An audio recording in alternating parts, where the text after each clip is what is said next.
Good Sunday evening, everybody. Welcome into the Rocky Top Rewind here at Volquest.com and Volquest on the YouTube channel. Appreciate you for being here with us here today and hanging out with us. We'll be on the air until 9 o'clock Eastern Time. We'll take your questions throughout the hours, and, of course, we'll recap Tennessee and A&M, look ahead to Tennessee, Alabama, all that and more. I am Eric Kane. That's Brent Hubbs. The Rocky Top Rewind every single week is presented by our great friends, Spivey King and Spivey LLP, Matthew A. Spivey, J. Matt King, Richard A. Spivey. If you got a problem, let them find a solution for you. That's TN Trial Lawyers that specialize in so many things like criminal defense, family law, personal injury. Free consultation. Give them a call today at 423-245-4185. A big thanks to Spivey King and Spivey LLP, and you can find them online at SpiveyKingandSpiveyLLP.com. Brent Hubbs will take questions from the audience as they continue to kind of make their way in here. But first, it wasn't pretty. I think Josh Heupel was quoted after the game somewhere, where there was a microphone or a camera saying it reminded him of 1985. But Tennessee gets the win. It's 20-13 over A&M on a night where the run game was great, the defense was great, and the special teams was great. A big win for Tennessee at home to reach 5-1. Yeah, certainly. I mean, this is a toss-up game that you had to get. Find a way to get it at home. You've been a really good team at home, and for the first time in the Josh Heupel era, they really leaned on Tim Banks' defense, and Tim Banks' defense delivered. You mentioned the kicking game, hidden yards we talked about last week. Tennessee won that, and they found a way. And I think that's says something about growth of the program, is the ability to find a way when it's not about a 45-point game. But there's obviously some offensive concerns, and those are growing concerns as we move forward here, and this team plays better defenses. And what do you do?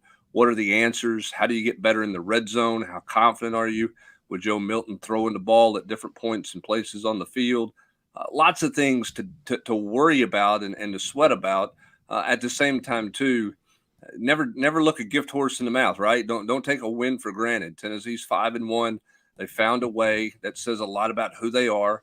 Now the question is how many more can they find along the way? And it starts this week by traveling to Tuscaloosa and taking on an Alabama team that's got some of the similarities to Tennessee in some ways. And you get a chance to be in that football game late and see what happens. And we'll see how much better this team can get this week and maybe what other things they can find. I think Josh Heupel kind of talked about it afterwards about, it wasn't his best night. And so if this is what you're going to be offensively, how do you adjust? And what are some of those adjustments besides a very good run game, which you have right now? Yeah, that run game was incredible. And again, the storylines of the week, of course, heading into Alabama, we'll continue to preview Alabama as the week goes on. As the show goes on, Bama Online's Tim Watt's going to join us here in about 15 minutes. So looking forward to that. But there's going to be Joe Milton talk, and it's deservingly so. It's Sure. It's fair. Tennessee won the game, like you said. You don't apologize for winning a football game. If you're a Tennessee fan, you celebrate the things you did well, which was a lot. But the most important position in all of sports is quarterback, and obviously there was some short change there, and we'll get into it. But I do want to talk about the run game. Man, Jalen Wright, boy, he just continues to be as good as advertised. 7.2 yards per carry. 136 yards, 19 carries. Shout out to the offensive line who did the work up front, the tight ends and everything. You and I both, we had reservations about running the football on this A&M defense. And Tennessee ran the football, ran it right at them. And if not for that run game, obviously Tennessee would have lost that football game. Yeah, and for Wright, it's about the vision he's showing right now and the patience he's showing, which I think is really remarkable in his growth and development. And he's obviously putting in all the extra work, not just physically, but mentally as well.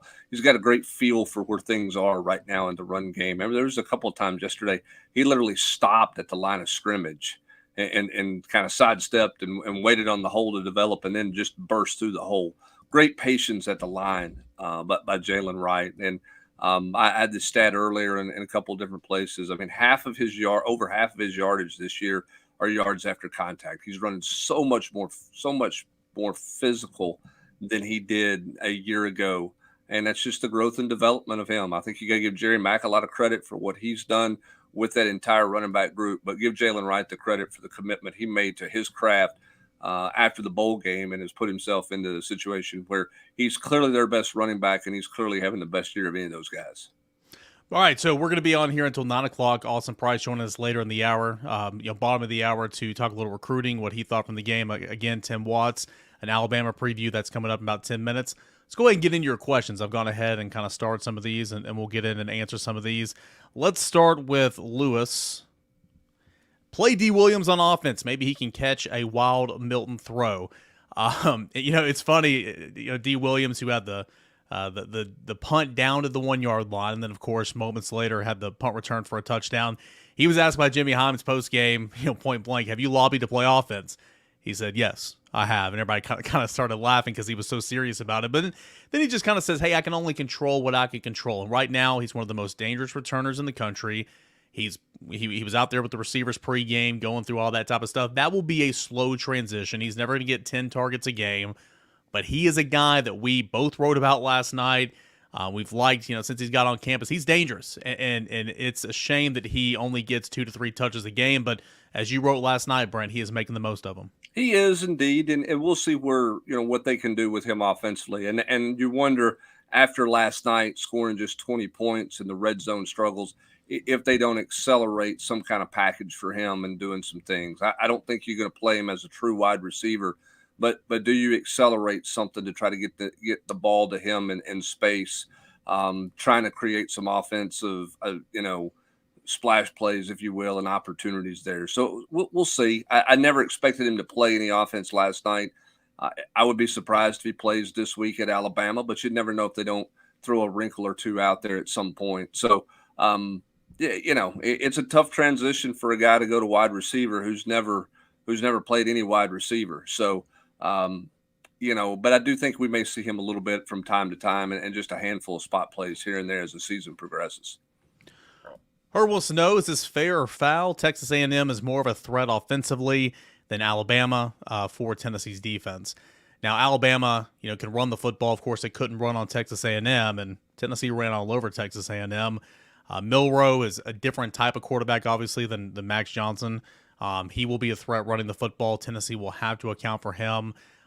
He's shown the ability to where he can connect down the field over the middle. He can beat one-on-one coverage. He did a little bit of that against Texas A&M. Now, I'm not saying he's an All-American by any stretch of the imagination, but very much a different quarterback and a different offense than what you just saw. Yeah, no doubt. And they've got a receiver who's hot right now in Burton, who's got a real connection with Milroe and is playing really well. So, I like Burton better than any receiver that A&M has. A&M's got some speed, but I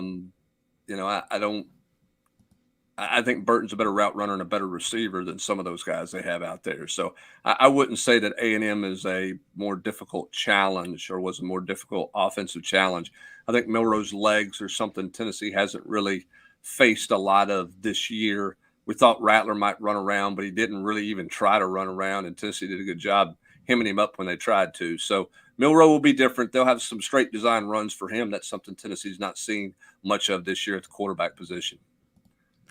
Let's go to Matthew. Of course, it was a weekend where Eric Berry, one of the best in college football, Hall of Famer, an NFL legend with the Kansas City Chiefs, certainly a legend in these parts. He was honored, here at Tennessee this weekend. Good to see him back on campus. Matthew wants to know, do you think Eric Berry and his family will be around more at the University of Tennessee? Something you spoke about a little bit in the mini pod last night. Yeah, and I don't want anybody to say, I don't think they've ever been mad. It's not anything like that.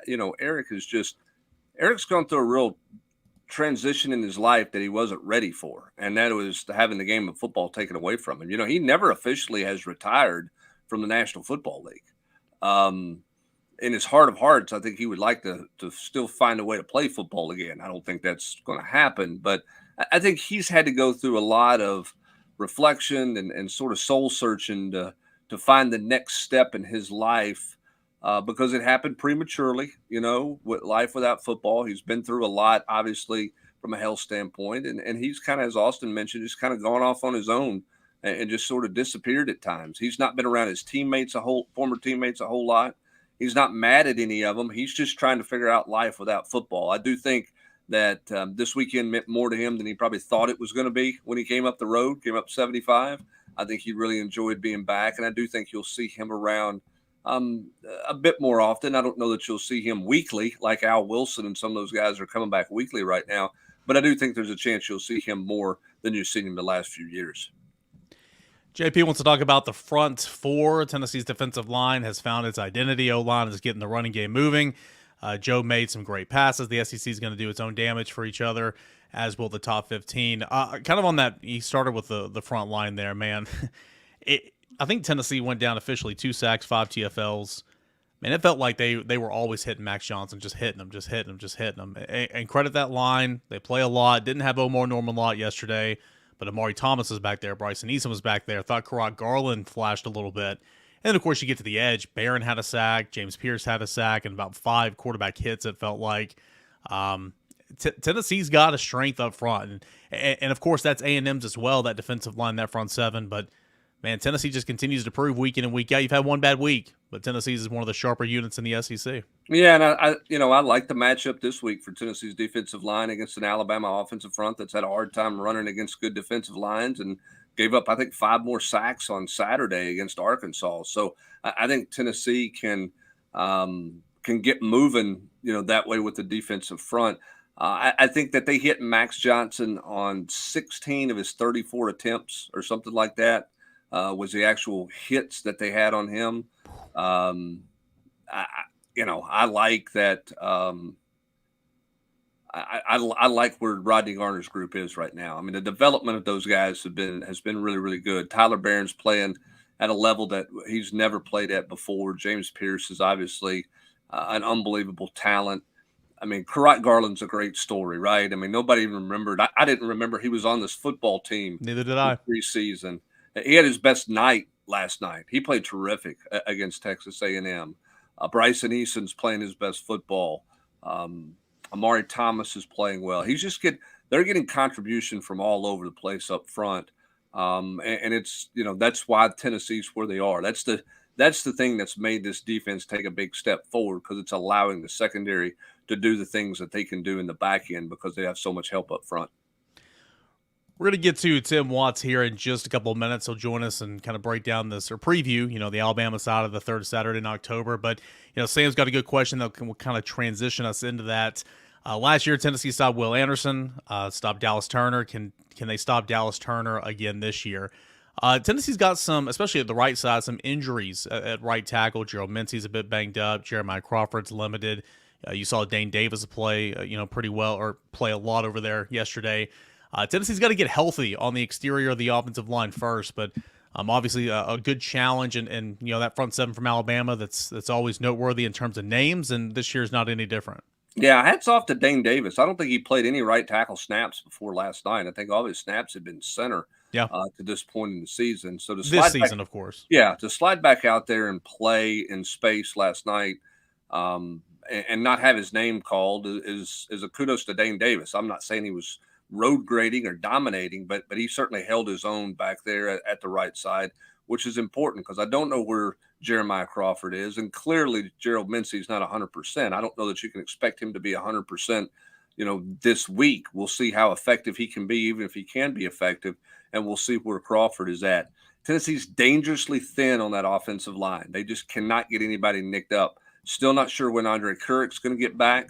From the weird injury he had on the practice field right before the South Carolina game, and so suddenly you're really dangerously close to you're a sprained ankle away from having somebody, or a shot to the head from having somebody out there who's essentially never played any significant snaps in a college football game, and that's obviously a concern moving forward. Tennessee's got to get healthy and try to build a little bit of depth. Through just some bodies. They're just very limited in the number of bodies they have right now. We'll ask about Dallas Turner. We'll ask about Jalen Milroe and the rest of that Alabama football team here in just a moment. Tim Watts, Bama Online, going to join us when we return here on the Rocky Top Rewind. Do want to give a shout out and a big thanks to our friends Spivey King and Spivey LLP, presenting sponsor of the Rocky Top Rewind every single Sunday night. If you got a problem, let them find a solution for you. That's T&N Trial Lawyers. They specialize in criminal defense, family law, and personal injury, DUI, homicide, assaults, personal injuries such as car wrecks, accidents, stuff like that. That's what they specialize in. Over 80 years of combined experience, Spivey King and Spivey LLP provides representation throughout state and federal courts of Northeast Tennessee. The firm has got a vast amount of trial experience. The practice has been in place for 43 years, with this partnership been in place since 2012, and they're energized and ready for today's modern legal demands. Practicing primarily in Northeast Tennessee, the Tri-Cities of Sullivan County, Hawkins County, Washington counties, and surrounding counties of East Tennessee. Whether you're injured in a car accident, need a divorce, help with custody of your children, or have been accused of a crime, Spivey King and Spivey LLP, they are there to help today. So give them a free consultation by giving a call at 423-245-4185. Again, that phone number for a free consultation. It's at 423-245-4185. You can also go online and see them at www.spiveykingendspivey.com. LLP. www.spiveykingendspiveyllp.com. Big thanks to Spivey King and Spivey for being the presenting sponsor of the Rocky Top Rewind.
We welcome you back to the Rocky Top Rewind. I'm Eric Kane. That man is Brent Hubbs, recapping Tennessee and Texas A&M. We'll continue to do that and take your questions up until 9 o'clock, but we do want to look ahead to the third Saturday in October, and for that, we're going to bring on the publisher of Bama Online. That is Tim Watts.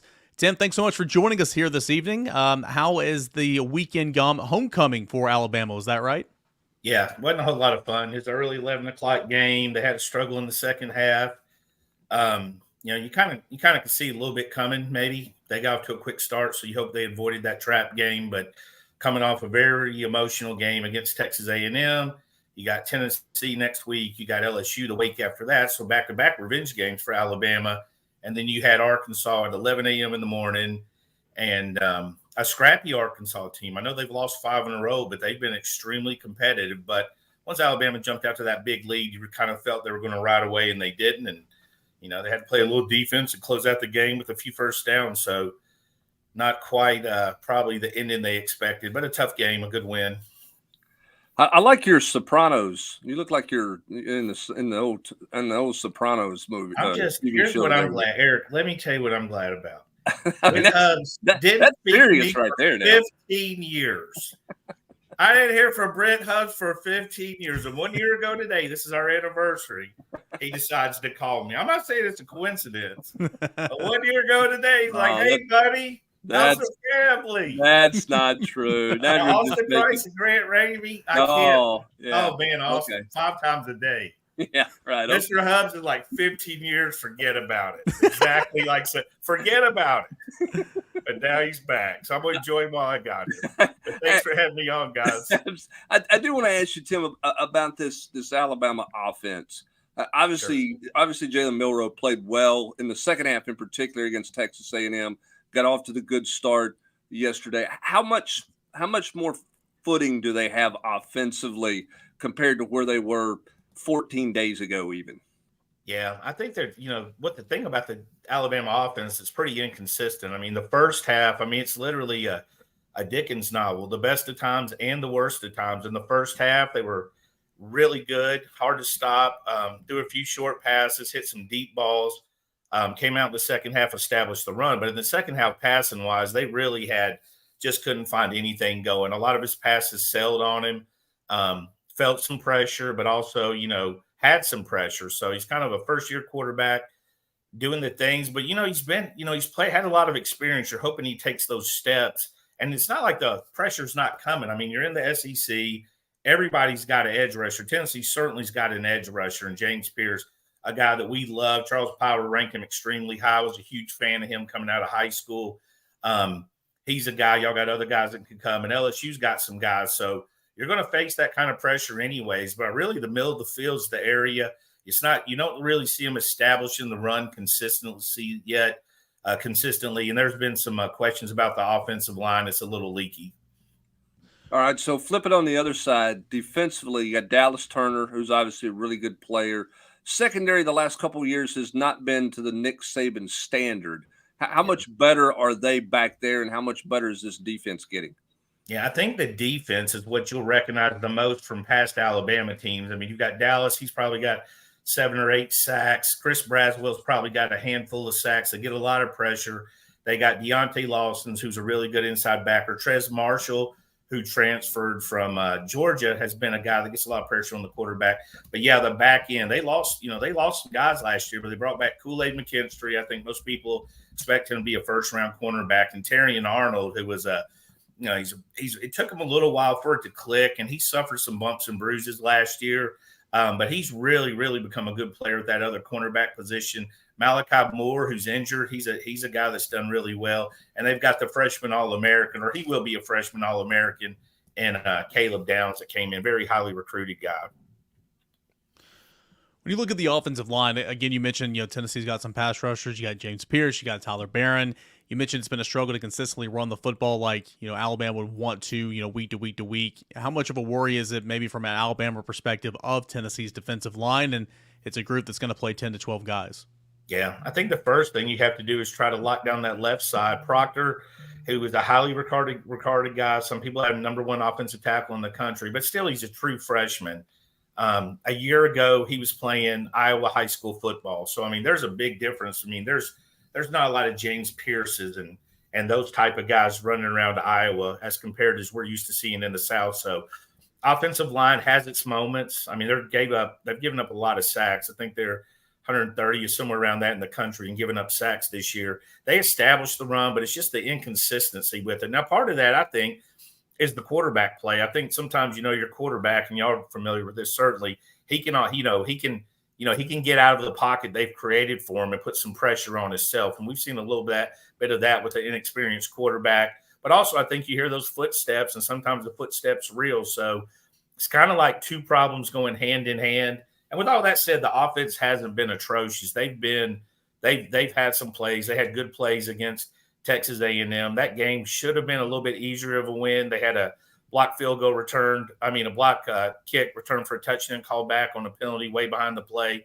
Had a lot of penalties, kind of similar to the Tennessee game last year for Alabama penalty-wise, but they were able to escape College Station with a win. How good's Burton playing at the receiver spot, Tim? Man, he's really good. He's a natural ball catcher. He's like a center fielder. He tracks it as well as anybody you can see. He's got that toe tap.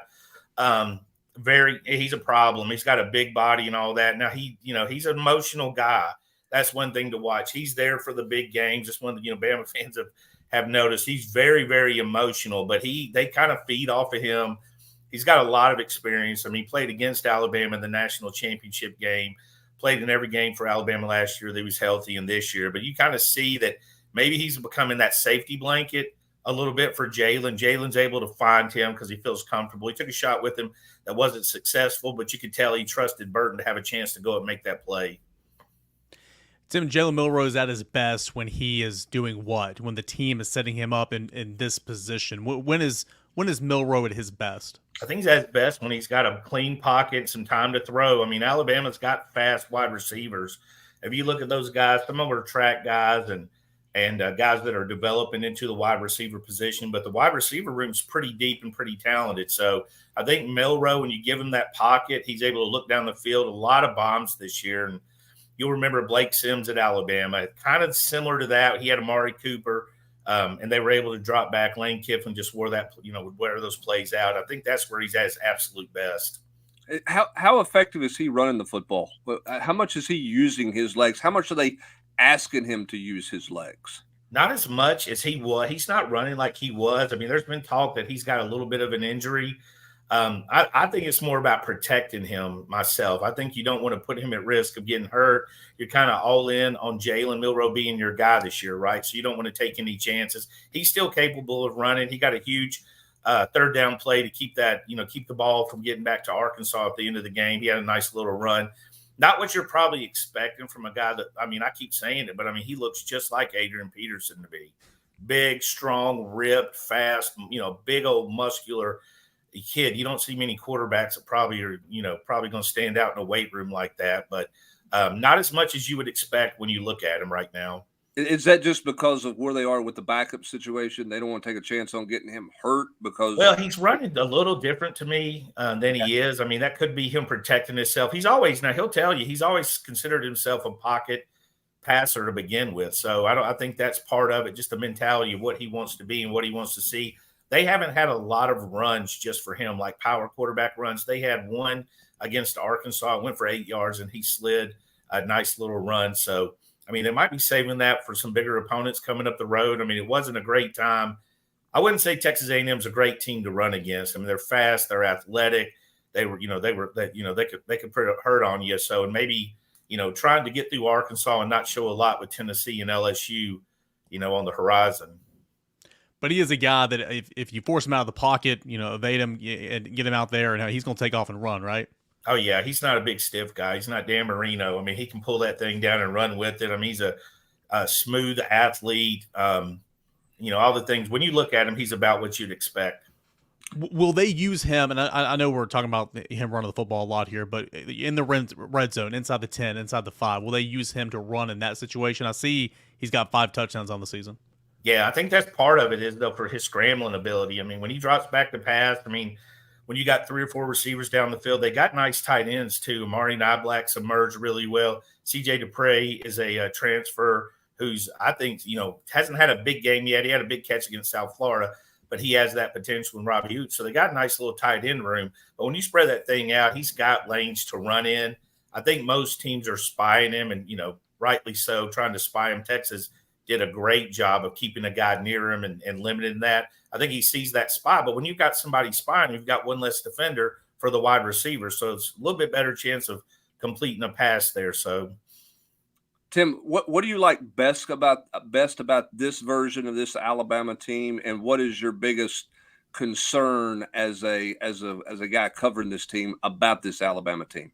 Yeah, my biggest concern is the offensive line. Obviously, you want to give that quarterback as much time and protection as you can. Goes hand in hand with establishing the running game. They've got good running backs. I mean, they've got Justice Haynes, a freshman who hasn't played a lot, one of the top freshmen in the country last year. They got Jace McClellan. He's a load. I mean, that's a big Texas kid, and he knows how to move the chains and get behind his pad. They've got guys that can run the ball. That's my biggest concern, because I think have a good offensive line protecting the quarterback. It'll give him a little bit more confidence, but also Jalen's got to be more consistent. They're going to rely on their defense, I think, at the end of the day. With all this said, I think their defense is going to carry them as far as they're going to go for the most part. Tim, you mentioned earlier a revenge game for Alabama, of course, the LSU game, the Tennessee game. How do fans view this game for Tennessee? It's a game that Alabama's won for so many years. Tennessee got them last year, a long off season. How are fans viewing this game coming up this Saturday? You're not as old as me and Brent, Eric, so you might not know. This game is nothing but streaks. Like when I grew up, and I'm very familiar with this rivalry. You had 3 brothers, 2 were huge Tennessee fans, the other was an Alabama fan.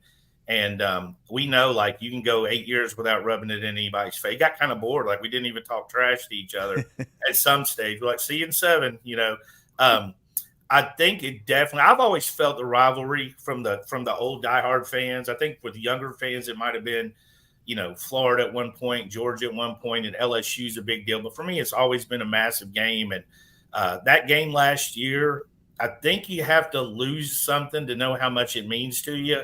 Because when y'all were chugging that goalpost around, there was a lot of people who realized that game meant a lot more to them. Like I was getting texts like, "Wait a minute." We were debating 2 weeks ago whether this is a rivalry game. I had to bail you out tonight, buddy. So I think it's always been there, and it's just better when it's competitive. Yeah, and it's fun. I mean, and again, a lot of the younger fans don't grasp it, because Tennessee hadn't done their part in the longest time for it, and then there's a time where Alabama didn't do their part. But for the older fans, this has always been the game. It will always be the game.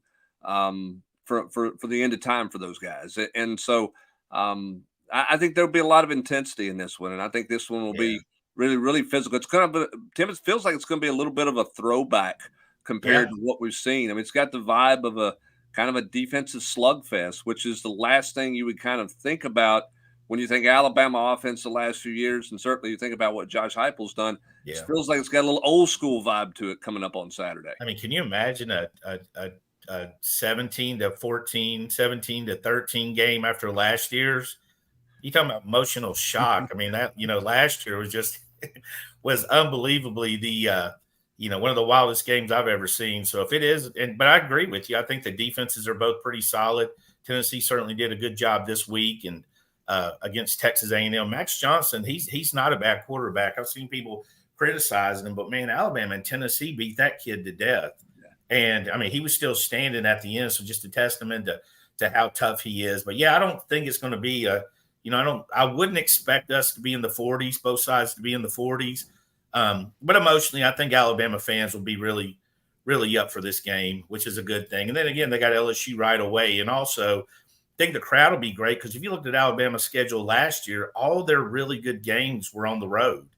They had one of the tough. They were at Texas, they're at Tennessee, they're at LSU. They didn't have many good home games. And then this year they get Texas, of course, they get Tennessee, and they get LSU. So the fans will be fired up for this. And 2:30 start. It should be a lot of excitement. Look at this. You're not my dad. I would be in jail for killing my father, first of all. So we know that's not true. Look at sneaking in. Look at that. Look at that Sopranos set that I just doubled my speaking fee. Godfather's got AP. I mean, look at that Godfather's speaking fee. This alone. Well, you got the Crimson Wall. You got the big script day up there on the football. Who was that signed by? Was that signed by? Roman Harper, Nick Saban, and George Teague would be those balls. And if you look at their office, I'm up on top of their shelf as well. So my wife gets so mad. It's like us swapping jersey. We just swap balls. Well, my wife gets so mad when I do these things. I said, I'm going to go up and jump on, put Watts' daddy as my name. And she's like, that's stupid. Don't do it. And then she's texting me, this is stupid. Yeah, sure. You're right. Well, she married you, so I might need to text her. And we all make bad decisions, Miss Price. Tim, I have one more question for you before you hop off. Sure. We kind of broke down how this might be a little bit of a throwback. It's got that defensive feel, and I know you'll continue to dig into Tennessee as the week goes on. But if you're Alabama, seeing how well Tennessee runs it, how Tennessee struggles, down the field passing, how would you attack Tennessee's offense if you're Saban in that defense? Well, I think they're comfortable in the secondary when you got two pretty good cornerbacks. So I think you can let them go one-on-one. They've had success. Alabama, it's kind of, Alabama's success. They did really well stopping the run this year. And we're going to see that this week. I mean, Tennessee's loading it up. They're pressing, they're pushing the ball right up the middle. Alabama's defensive lines did a good job. Their linebackers have been very active. They've been good. Safeties played coming downhill. So I think that's it. You stop the run, you make them pass. I'm imagining both defensive coordinators are trying to make Milton or Milroe beat them in the air, I would think, to some degree, limit them, pressure the quarterback and limit what they do on the ground. I think it's probably going to be similar game plans there. I would imagine so, yeah. And we'll see it all play out. Third Saturday in October. That's coming up on Saturday. Why is Austin so stiff? Why is he like, relax, dude? Like, relax. You look like. I am relaxed. He's a pro. Tim, I'm your attorney. He's a TV pro. Hey, I've never seen him wear one shirt. Have y'all ever seen just one? It's like two sweaters, a shirt, and a friggin' vest. How cold is it in your house, Miss Price? We got to turn that heat up, my boy. Hey, just remember, during the game Saturday, my wife will put the Christmas tree up. So, I mean, like. No way. You'd come on next. 100%. 2 years ago. See? Look at me. That's your wife? 2 years ago, I was in the press box at Alabama. My wife sends me a picture. She goes, I decided to go ahead and put it on up. I'm like, okay.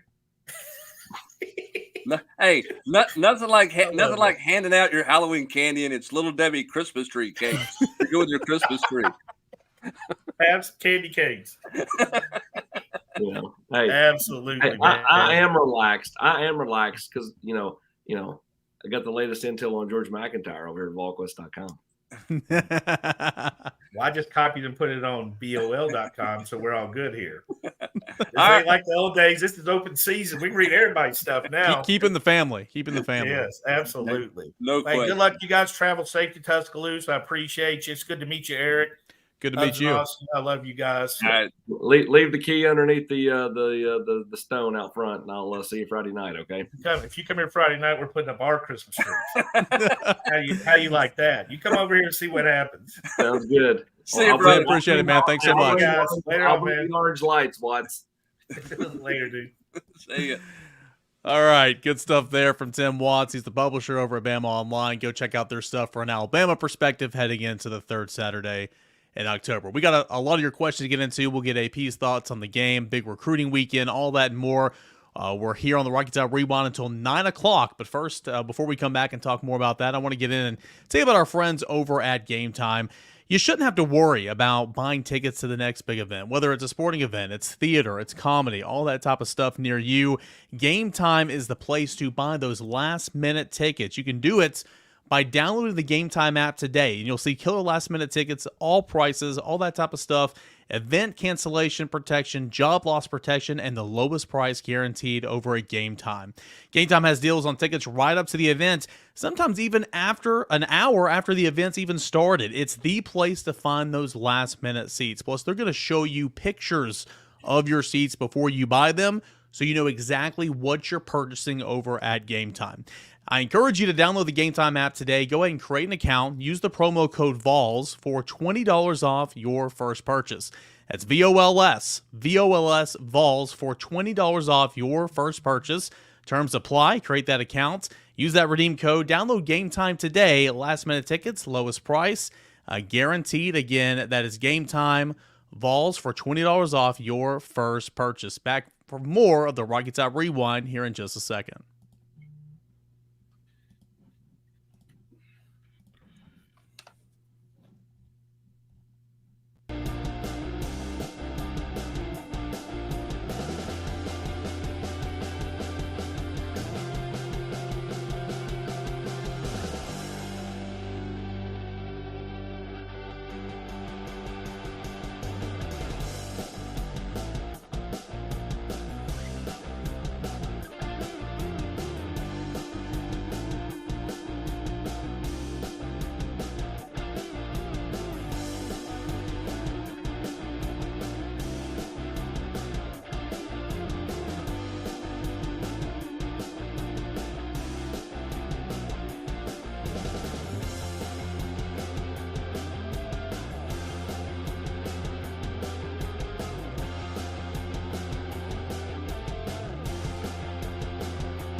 Welcome back into the Rocky Top Rewind every Sunday night here until 9 o'clock Eastern Time. Volquest.com and Volquest on the YouTube channel. I'm Eric Kane, Brent Hubbs, Austin Price, Tim Watts, Bama Online joined us moments ago just to break down the Alabama side of the third Saturday in October rivalry. We'll preview all that as the week unfolds, but more on that Texas A&M game. Austin, real quick, some thoughts about 24 hours out. It wasn't pretty throwing the football, but Tennessee did a lot good in that football game. Good defense, good special teams, good running the football. Most importantly, you got that win at home before you go on the road to Alabama and to Kentucky. Yeah, no doubt about it. I mean, again, a win's a win. And, it's unrealistic to think Tennessee's going to be able to have that same type of success with Joe Milton going for 100 yards week after week. But in a one-off, when your defense played it the way it did and your offensive line and your running backs ran the ball the way they did, you're able to pull it off. They're going to have to be better this week, though. I mean, it's unrealistic to think you're going to keep running for 240 yards a game. If you do, then, wow. But even then, you still need more than 100 yards through the air, and you need more points. You need to be able to capitalize when you get it down inside the 20 and not turn the football over with picks in the end zone. And really, that you could say that for both teams. And you go back 2 weeks ago, Jalen Milroe had a terrible pick in the end zone against Texas A&M. Joe obviously had one this past weekend against Texas A&M at home. So, the quarterback play is going to be key in this game. But Tennessee getting a win against Texas A&M, get the 5-1 heading to Alabama. It's something they've not done very much the last 15 years.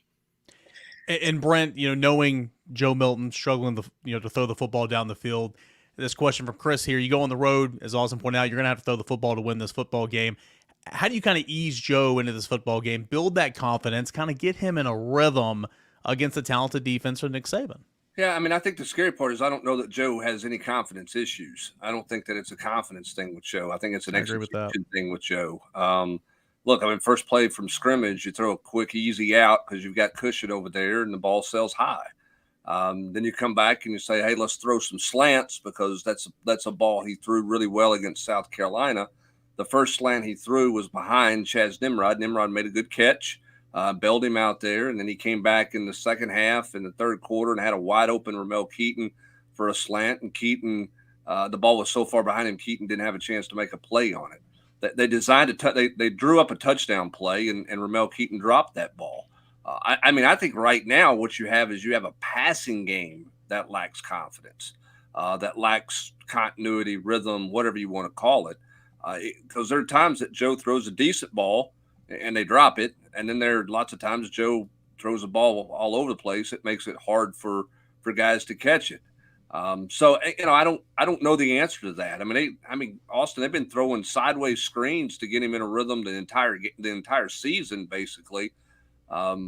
They tried to clearly get him in a rhythm against Austin P at the start of that football game, and it didn't work. I don't know what the answer there is. Joe just got to play better. I mean, I know that's a stupid, simplistic answer, but the guy's an older player. He's played enough football. He just got to play better, Austin.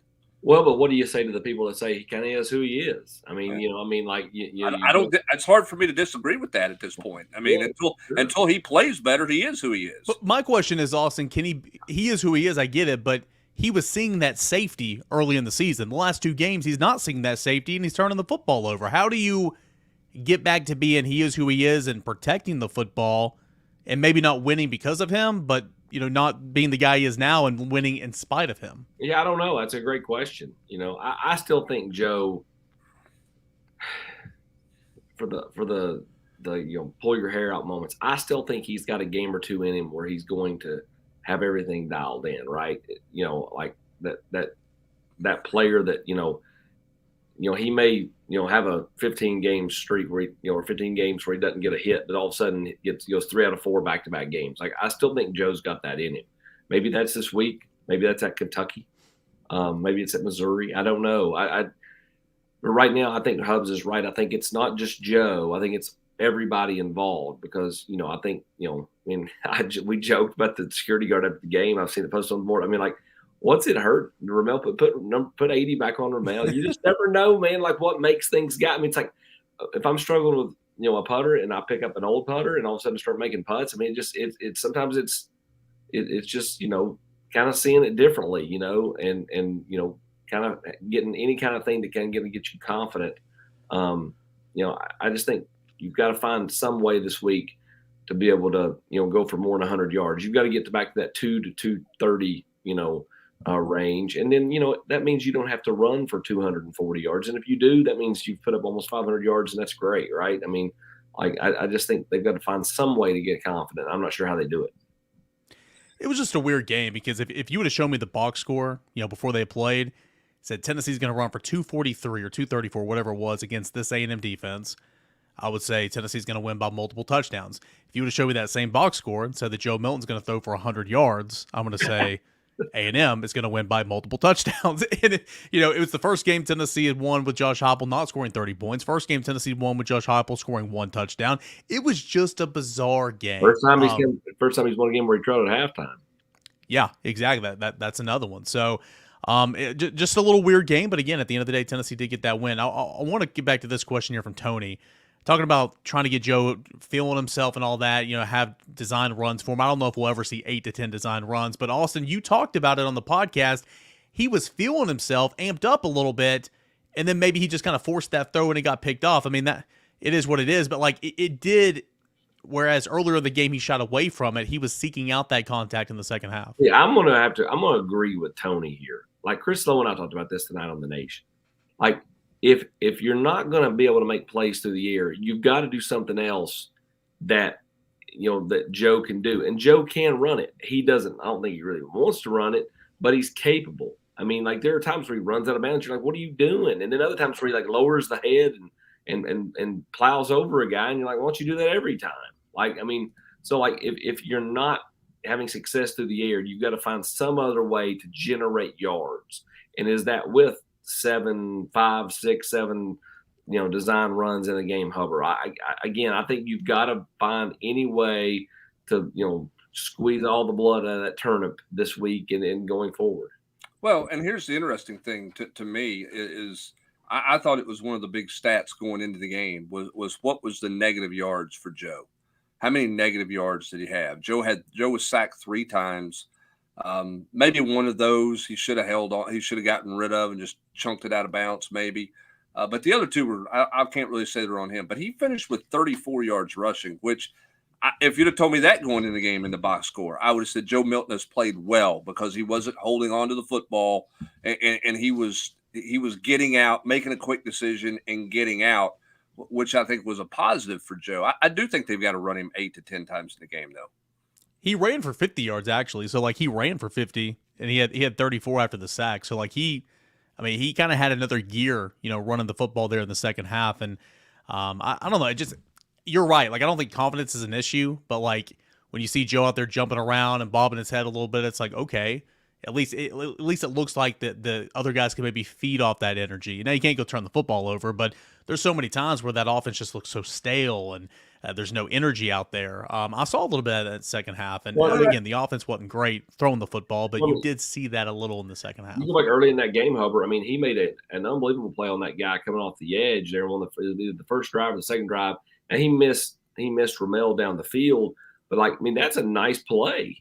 You know, I mean, like, again, like he looked like he was moving better last night than he did against South Carolina. You had 2 weeks to kind of let the leg breathe a little bit and all that. And obviously, he's, kind of had those banged up ribs. You're going back to the Austin Peay game where the Florida game, he basically wore like a flag jacket or whatever. I mean, he feels like he's a little more healthy than he's been.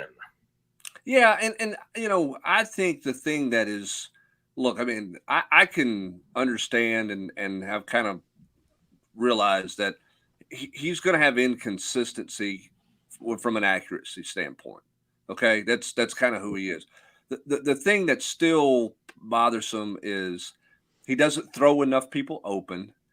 The ball's behind people too many times across the middle of the field. I thought he had Chaz Nimrod open in the end zone, but he threw the ball late. I think Gary Danielson pointed that out. He was a tick and a half late throwing it. You run out of bounds on a free play. It's just some of the situational awareness that he's played enough football that he has to be better with that. I even go back to the I think it was a bad call by Josh Heupel to throw the out pattern to Ramel Keaton in the end zone to try to put the game away there. I think I don't like that play call because I think it brings too much risk factor into it. But a quarterback with some awareness has to understand there, I'm only throwing that if he's wide open. If he's not wide open, I'm going to tuck it and run, get down if I can't score, keep the clock running or make them burn a timeout. You know what I mean? Those are the types of things that I think Joe that's where Joe has to try to grow. I don't know. I mean, I think Joe is who he is sometimes from an accuracy standpoint, Eric, but some of those mental things, you got to have a better situational awareness than what he showed at times.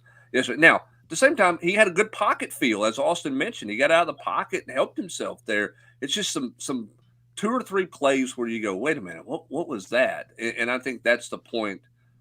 I think that's the struggle. Yeah, I mean, the 4 of us, me, Grant, Rob, and Austin up there in the press box Saturday, just couldn't believe that he ran out of bounds there. It's the first possession of the game. You should be juiced up, should be trying to be energizing your team. And it was a free play. You got to throw the football. The football is what you do there. You don't run the football. You throw the football. And I wrote about it today in my big 3. And it's like, well, first of all, know the situation, throw the football. It's literally a free play. If you get it picked off, you're getting the ball right back. Throw the football. But if you're going to run, get to the sticks. It was just so frustrating. So I agree with that in terms of situational football. Now, it was a question a moment ago. I don't know if I popped it up there or not. But Austin, clearly Tennessee, Josh Heupel, he was affected by not being able to throw the football yesterday. His play calling was affected. And so, I mean, that's an issue if you go on the road and you're doing that at Alabama or at Kentucky this week. Like, that can't happen to that extent moving forward. No, I mean, again, I think that you're going to encounter a hostile environment down there. I mean, Tim talked about, the Alabama fans want this one back on their side of the ledger. So, like, the communication, the ability to throw the football, Tennessee's receivers' ability to get open, all that stuff is going to be in play this week for Joe. So, again, I think that Tennessee's going to have a good scheme. They're going to have to, Heupel's going to have to find a way to get them confident, which in turn will make him confident in the ability to call plays and have success. So this is going to be an interesting game. Like, what does Tennessee do different than they've been doing to try to instill some type of juice in the passing game? Because Alabama, is going to load the box. Tim talked about this. You feel good about your corners and your safeties. You're going to, put those guys out on an island. You're going to load the box and, make Tennessee go through the air, make Joe Milton beat you. And if he's able to loosen it up. Now, we said this last week, and he threw 100 yards, and Tennessee ran for 237. But at some point, you would think that some team's going to have more success in stopping Tennessee's ground game. But I tell you what, Jalen Wright, that guy, good, man. He is a bull in a china shop, buddy. He is a load to bring down. All that extra time in the weight room has paid off. Yeah, there's no doubt about that. I think the spreading everybody out makes it hard to crowd the box. I think it makes it a challenge to crowd the box. We both talked about that, just the splits. Yeah, I mean, it's an effect. It has a greater effect than I thought, and then obviously having Cooper back out on the road should help you. But this team has got to communicate better on the road than they have, because this is going to be a loud environment. That's where it starts. Before you talk about getting Joe into a rhythm and you're going to do this, that, and everything else offensively, you can't be in 1st and 15 because you had a false start penalty. Yeah. Those are the things that you've got to avoid that first and foremost this week on the road for Tennessee. Yep, that's one of those storylines. When you came back from the swamp, you kind of put that storyline in the drawer over here and said, all right, let's wait until, a month from now when Tennessee hits the road again, pull it back out, because it is one of those things. The swamp, Athens last year, Columbia, South Carolina. It's been a little bit since it's been at LSU or some of those road environments. Before we kind of shift gears, I want to ask Austin some recruiting questions before we call it quits. I know we'll have the predictions later in the week and everything. We'll talk Tennessee, Alabama ad nauseum, but we're all in agreement right now, right? Tennessee can certainly win this football game on the road. Tennessee is capable. Tennessee is good enough. They got to play better in certain aspects, but we all agree Tennessee can win this game, correct? Yeah, they can. They can win the football game. Now, again, I think they're going to do some things that maybe they haven't been doing, but, they absolutely can. Alabama's not super explosive. They'll big chunk play you. Can Tennessee kind of keep Alabama in front of them? If they can eliminate like that. But how does the guy? Of course, you always said this last year. How does Jalen Hyatt keep getting open? Like, how did the Alabama receiver get so wide open down the gut of the football field? You have to eliminate that. Like, your safeties have to be good. This is going to be a game where Wesley Walker is going to have to be on point. Jalen McCullough can't, have any lax moments. They have to eliminate the big play, because I think Tennessee's front seven will be able to slow down Bama's offense enough. And this should be a really, I think, kind of low scoring game in relative terms, right? Like 24-21, something like that. That total over at FanDuel here on a Sunday, I believe it's like 47.5. I was like, I have not seen a total that low for a Tennessee football team and since Josh Heupel's been here. But it could be like that. It could be like that. And again, you win 17-14, you take it, just like you win 20-13. Austin, it was a big weekend in terms of recruiting. No official visitors, but some big-time unofficial visitors, 2025 class. Let's start with the headliner, George McIntyre, the hopeful quarterback for the class of 2025, and then obviously some commits got back in on campus and some other 25s. Yeah, George got in town. They were on a bye week, and so he was at the beach. Then they're seeing his uncle at FIU coach on was it Wednesday, and then they came up here. They were here all day Friday, Saturday. Left this morning. Got to hang out with his sister. And spend time with her. And, that was good for the family. So, spent a lot of time with Josh Heupel, a lot of time with Joey Halsley. Was the last recruit to leave the locker room last night. I continue to think Tennessee's in a good spot here long term. LSU's obviously in it. Alabama as well. Georgia's trying to take a swing. Obviously, his uncle at FIU is in the top 10, so you never can discount the family. But, I think Tennessee has definitely left a big impression on George. He's been here quite a few times, and every time it's all about the relationship with Josh Heupel. Yeah, for me, Austin, I mean, stepping past George, who's obviously big fish in this weekend. Two guys I thought it was important to have them in were Staley and Ross, the two Tennessee commits. I thought it was important to get them in and get them around the environment with other schools coming. We know South Carolina's trying on Staley, and Jordan Ross keeps climbing up the rankings. More and more people are going to call on him down the stretch here. I thought it was big to get him in town. I agree. I think both of them it was big, especially to have them around that environment, the Checker Neyland, how loud it was at Neyland, and just they had a great time. Jordan Ross talked about how that made him really kind of like feel really good about his decision and the future there, and Staley, same thing. So I think having both those guys here, and then a guy like Anais Williams, the defensive lineman that's committed to Missouri, that's from Florida. I mean, he's a good-looking kid. Now, again, where does this thing go? With him, we'll see. But obviously, get him up here unofficially is a big deal. Now, I think the target is to get him back here officially, either in November or December. Also, what about another in-state guy, class of 2025, Ethan Utley? Top that's a 200 guy in the class. Yeah, loving Tennessee right now. Really is. You feel like Tennessee's in a pretty good spot there. His mom has known Coach Gardner since he worked at Georgia. Like, that's how long those two parties have known each other. Ethan's is someone that Tennessee really covets in that 2025 class in state, and they've done a good job of recruiting him, and he's been up here a few times now. Now, I tell you what, if you're a defensive lineman and you're not liking what you see out of Tennessee right now, you haven't been watching a whole lot. I mean, those inside guys, the way that they have developed, when you see what a Bryson Eason is doing right now, even a guy like Herat Garland, the way he played, and then obviously with what Barron and Pierce are doing, that should be a pretty easy sell, at least to get everybody's to get guys' attention, whether it's a 25, 26, or even a potential 24 flip guy out there. That's got to be leaving impressions with everybody right now, with the way and the style of play and the productivity that front's getting right now. Yeah, and I'll be real honest with you. I thought, Tennessee's come up short on the defensive line in this class, but, the way the season's playing out, I think it may not be a bad thing, because I think that they may be a real attractive spot for any of the really talented defensive linemen in the transfer portal.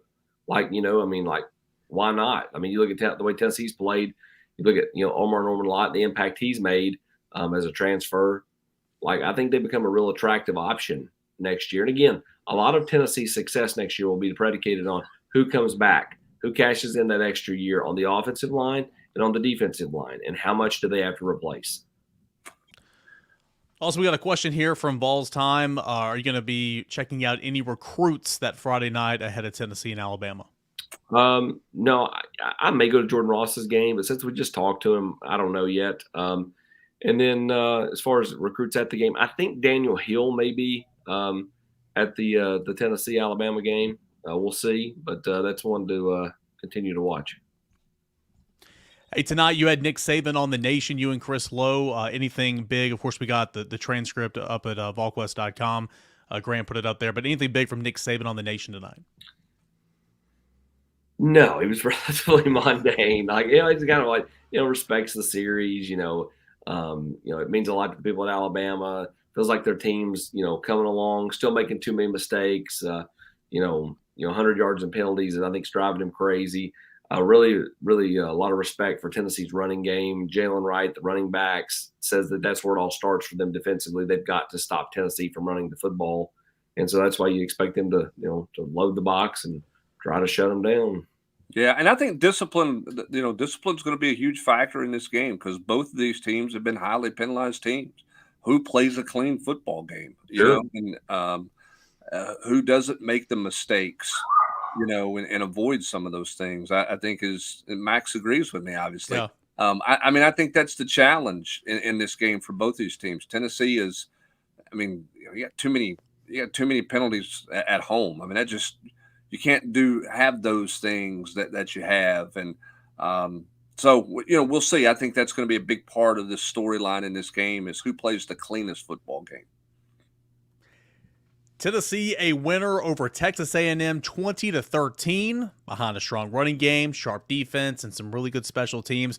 We'll need all that and a little bit more on the road at Tuscaloosa. We'll continue to break down and preview Tennessee, Alabama all week long. And Brent Hubbs, we got so much throughout our weekly game week stuff over at Volquest.com. Tons of podcasts, stock reports, matchup pieces, all that and more. But if people are not members with us over there at Volquest.com, we got an incredible deal starting tomorrow morning. 50% off of your first year of annual subscription at Volquest.com.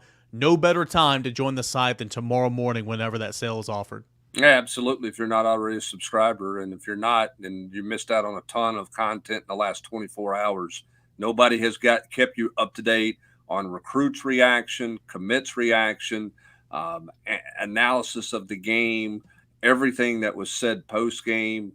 Opinions post-game right after with the podcast, obviously this show tonight. So a lot of discussion on the message board about that game last night and about the game coming up. There's no better time to check us out than right now. All right, and we'll have plenty more coverage beginning tomorrow morning right here at Volquest.com. For Brent Hubbs, Austin Price, I'm Eric Kane. Appreciate you guys for being here as always here on the Rocky Top Rewind. Big shout out to Spivey King and Spivey LLP for making this all possible. If you have a need, free consultation, give them a call today at 423-245-4185. That is Spivey King and Spivey LLP. Again, as always, we thank you so much for joining us here on the Rocky Top Rewind every Sunday night, 8 to 9 o'clock Eastern Time at Volquest.com.